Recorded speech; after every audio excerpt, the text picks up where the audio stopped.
Hey guys, so why the one-handed wave, I hear you ask? Well, my other hand is kind of swollen right now. Yeah, basically it was a blood draw gone sideways, literally or laterally. Unfortunately, it's too swollen to work with right now, and it's quite uncomfortable to hold things with all the fingers. So for that reason, I've had to stop working on the current project I was doing. But that would mean no video this week, and we can't let the algorithm go hungry, can we? So instead, I switched to a simpler project and brought out my Kumihimo Disk. For Kumihimo, I really only need to use my thumb and pointer finger. I can work with that. Okay, no more sob story, let's get into it. I've got my trusted and well-used Kumihimo Disk here, and with that I will be using S-Lon thread in pink and lilac.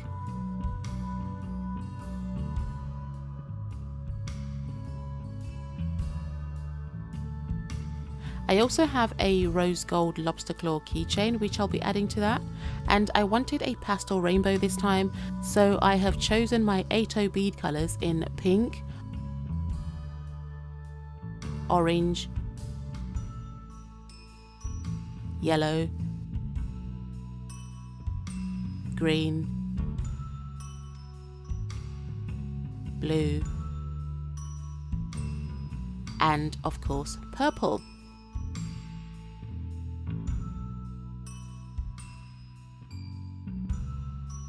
I also wanted a highlighting or accent bead colour, so for that I opted for this Dusky rose colour. I have a brighter pink, but in the end I decided to go with the Dusty Rose because I wanted to keep everything very pale and in pale pastel shades. So of course I have the colours to do a vibrant rainbow as well, but that's for another time.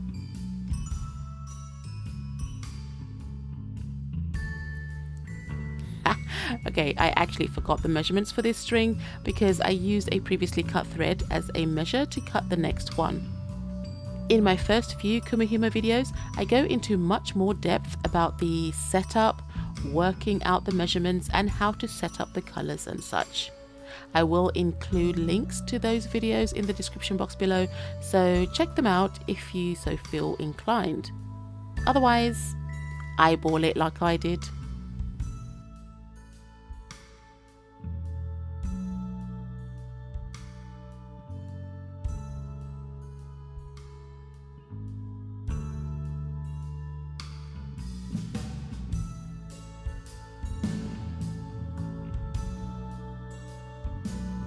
I personally like to fold my threads in half, so for an 8 warp I just cut 4 threads. Then using a lark's head knot, I attach it onto the keychain. At this point, if you want, you can add a drop of CA glue to secure that knot even further. I usually skip it because once you start weaving, it's not going anywhere.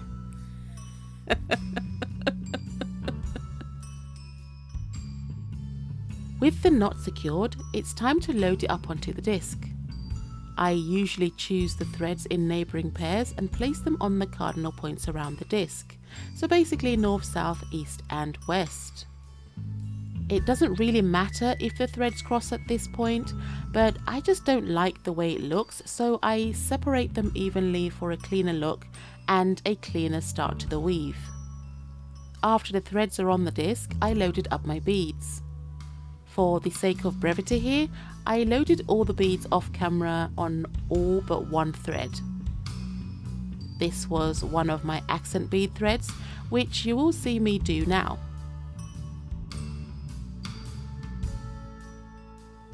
For these small projects, I just manually load them by placing a few beads on my hand at a time and use the end of the threads as a needle.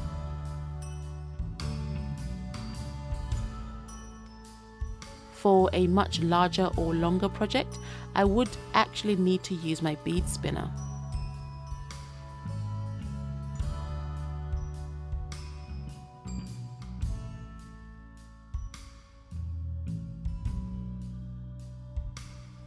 With all the beads loaded on, it's time to start weaving.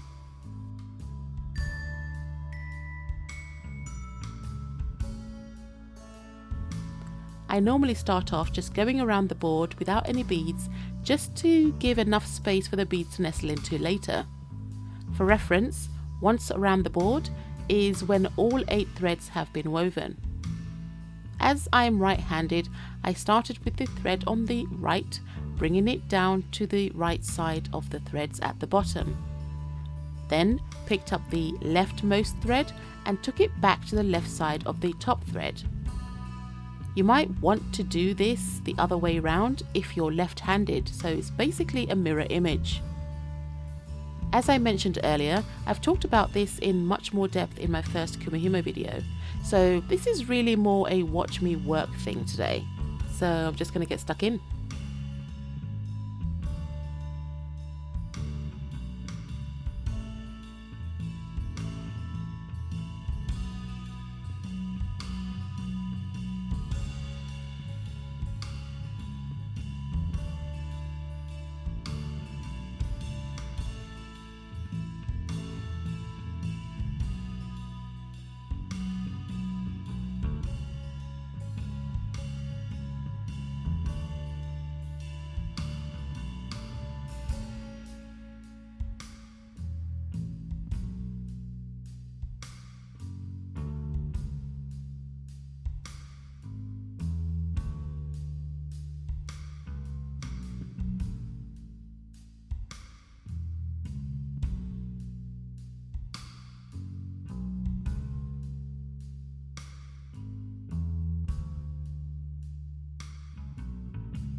After the last bead had been weaved in, I carried on again for a couple of rounds with no beads, just like I did at the start. This was just to make sure that those beads were really secured in. When I reached a point I was happy with, I just tied another knot with 2 opposite threads. You can add CA glue to this knot as well, but I found that you don't usually need to. This knot is just to keep the threads from unraveling. Next, I undid all the knots from each thread, although in hindsight I should have just cut them and removed everything from the disc.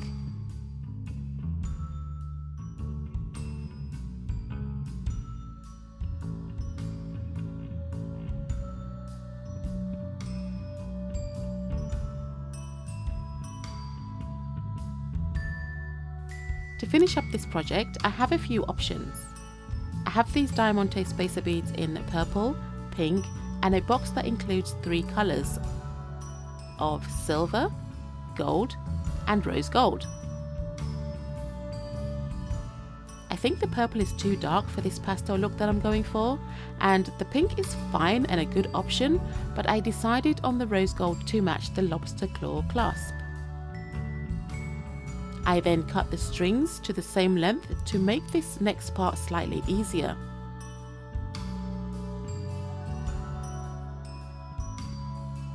I threaded each strand into the spacer bead, and some wouldn't go through the first time round, but I was very insistent with them. Trust me, they do all fit, you just have to show them who's boss.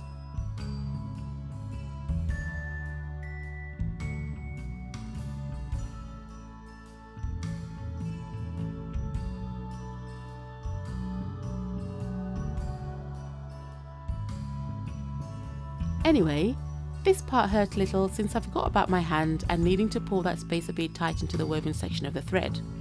Doing this makes sure that temporary knot is now actually quite permanent. Nothing is moving out of that, unless of course you cut it, but who's doing that? Anywho, I then did another knot, making sure to position it right under the spacer bead. This is the part where I would recommend you do add some CA glue, just to the inside of that knot.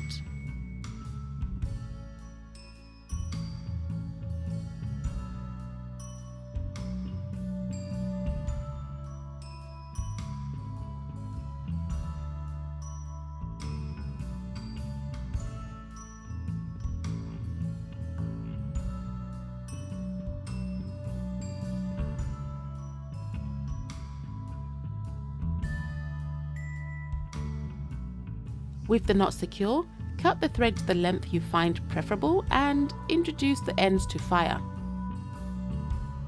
This is fine, I said. Introduce the end to fire. Oh boy, this hand is useless. Left hand, introduce the ends to fire. There you go. You can at this point add other embellishments, charms, or even pom-poms, but that's entirely up to you. You can also choose not to use the accented bead because that was optional, and I only did that on the one keyring anyway. So you can also use the different variation beads that I'll show you later, which will be the spirals and the color blocks. But for me, the project is done. Anyway, thanks for watching. Please like, share, comment, and even consider subscribing if you like the content I create. Don't forget to hit that bell button to be notified whenever I upload a new video, and enjoy! Hopefully my hand will be better soon. See you in the next one. Bye!